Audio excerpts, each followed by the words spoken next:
Друзья, приветствую! Первая половина марта осталась позади, и на место пасмурных, но теплых дней пришла солнечная пора. Однако в ночное время температура опускается до отрицательных значений, ставя на паузу стремительное таяние снега. Несмотря на это, на берегу пруда уже образовались солидные проталины, придав этим местам долгожданный весенний облик. Ну а я в морозное ясное утро отправился в очередную мини-экспедицию. Первым меня встретил большой пестрый дятел, который активно заявлял о своем присутствии барабанной дробью. Брачный период в самом разгаре, и для привлечения внимания эти птицы используют оригинальный способ. Выбрав сухой сук, дятел с невероятной скоростью долбит по нему мощным клювом, разнося звонкий звук на сотни метров, после чего делает паузу, чтобы не пропустить ответ.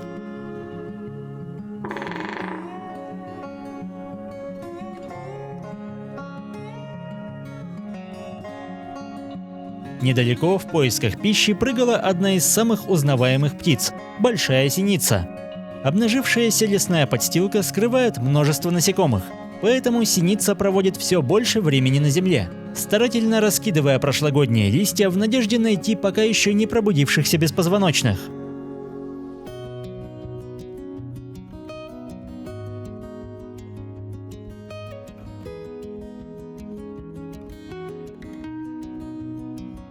А вот и настоящий мастер маскировки. Сливаясь со стволами хвойных деревьев, пищуха планомерно исследует кору в поисках все тех же жучков и паучков.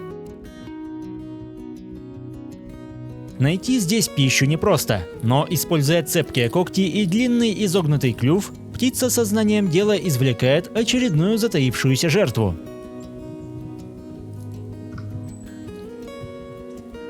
В поисках провизии находилась и лазоревка. А совсем рядом на берегу своими делами занимались ополовники. Невероятно подвижные птицы, которые ни в какую не желают позировать.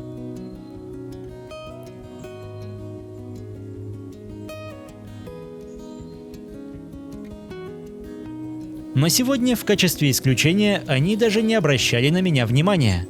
Большую часть года эти птицы путешествуют дружными стаями, и их щебетание слышно даже с верхушек высоких деревьев.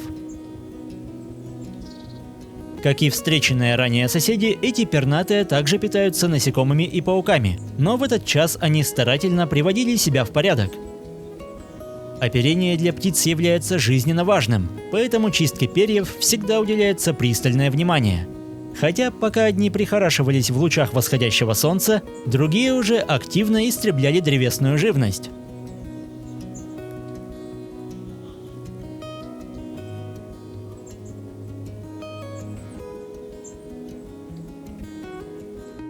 Пересечь залив пруда было непросто, ведь морозная ночь превратила поверхность водоема в сплошной каток, но в этот раз, к счастью, обошлось без падений.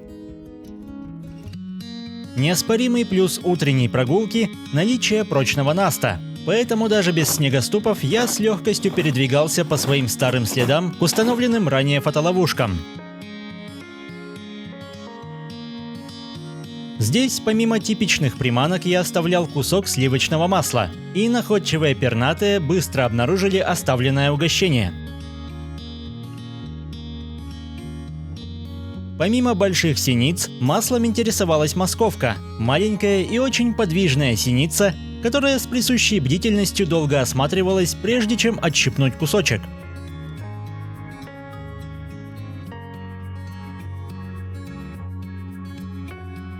Большая синица действовала куда увереннее. Словно присвоив себе весь кусок, птица утоляла голод, не отлетая с места. Ночью эстафету перехватила мышь, и показалось, что она собирается утащить весь кусок. В любом случае, сил после трапезы у грызуна явно прибавилось, и на протяжении ночи мышь то и дело наматывала круги вокруг заветного лакомства.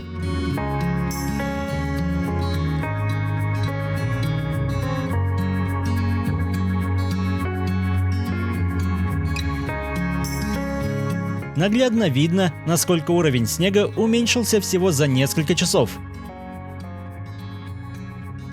Сливочное масло, как и сало, является богатым источником энергии. Поэтому днем пернатые продолжили трапезу, но лишь до тех пор, пока приманка не была обнаружена сойкой, аппетиту которой остается только позавидовать, ведь она не только проглотила масло, но и напоследок прихватила кусок мяса. Пока я безуспешно искал лосиные следы по всему лесу, копытные сами вышли на берег. Казалось, их следами были усыпаны все поляны, кроме той, где стояла фотоловушка. Похоже, животные были здесь накануне вечером, и, не дожидаясь нелюбимого ими Наста, заблаговременно ушли обратно в лес, оставив на память следы, продукты жизнедеятельности и зимний мех, который уже находится в процессе смены на летнее одеяние.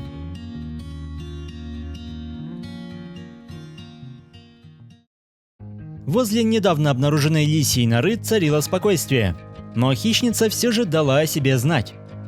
Заявившись после снегопада, лиса тщательно изучала запахи необитаемого жилища, после чего оставила метку и, словно услышав неладное, необычайно быстро удалилась прочь.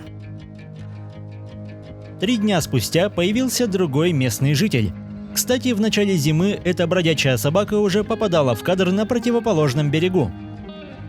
На этом позирующие закончились, и фотоловушка срабатывала лишь на пролетавших мимо птиц, которые, похоже, устраивались на ближайшей ветке. На 3-й фотоловушке, которую я не проверял дольше остальных, все было по стандартному сценарию. Куница знала, что в этом месте уже не единожды появлялась провизия, и на этот раз чуйка вновь не подвела. Невероятно энергичные раскопки быстро приносили свои плоды, но хищница, как обычно, не останавливалась на достигнутом. Полено стремительно перекапывалось, и лишь иногда посторонние звуки заставляли зверька приостановить свою деятельность и прислушаться. Порой паузы больше походили на передышки, ведь столь бурная активность не может продолжаться вечно, и даже такому энергичному зверьку нужно отдыхать. Наконец, внимание переключилось на воздушные цели, и словно бывалый акробат, уже через пару секунд куница повисла на привязанной приманке, не теряя надежды унести ее с собой или хотя бы перекусить прямо на месте.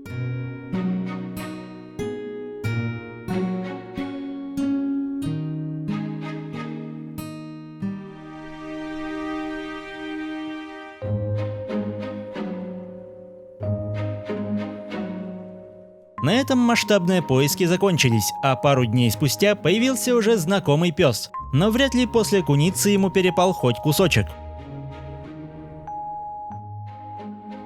Ветреной ночью фотоловушку посетил заяц, но здесь для него не было ничего интересного.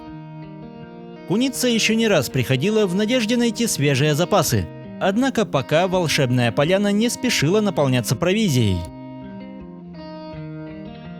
Следующей ночью заяц вернулся той же дорогой, лишь иногда задерживаясь, чтобы изучить следы чужаков. Впервые за долгое время он появился на рассвете, но камера еще не переключилась на дневной режим. Бегло изучив свежие кадры, я отправился к поваленным осинам, где лоси провели немало времени, обглодав всю свежую кору. Однако под снегом было еще немало припасов, до которых копытные пока не добрались. И я надеюсь, когда снега станет еще меньше, лесные гиганты обязательно вернутся, чтобы продолжить трапезу. Ну а я оставил здесь фотоловушку, насыпал немного соли и начал собираться домой. Ведь солнце уже вовсю подогревало снег, и наст с каждой минутой терял свою прочность.